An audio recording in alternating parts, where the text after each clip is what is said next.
Of course, back then it was Blue Brune smoothies. They were the newest fitness trend in town, and everybody was using them.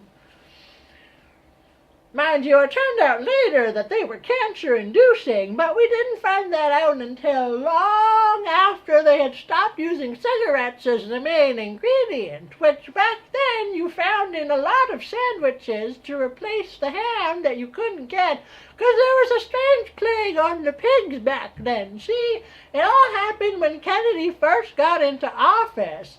Well, he was wearing some blue suede shoes, and he went to Elvis's grave, and it turned out that the ghost was there in the air conditioner the whole time.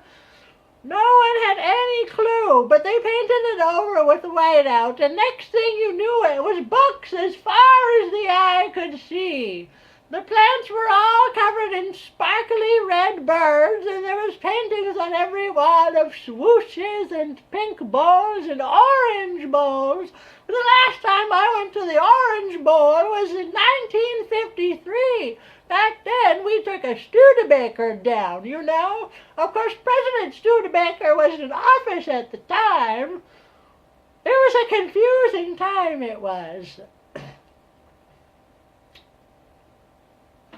Martha?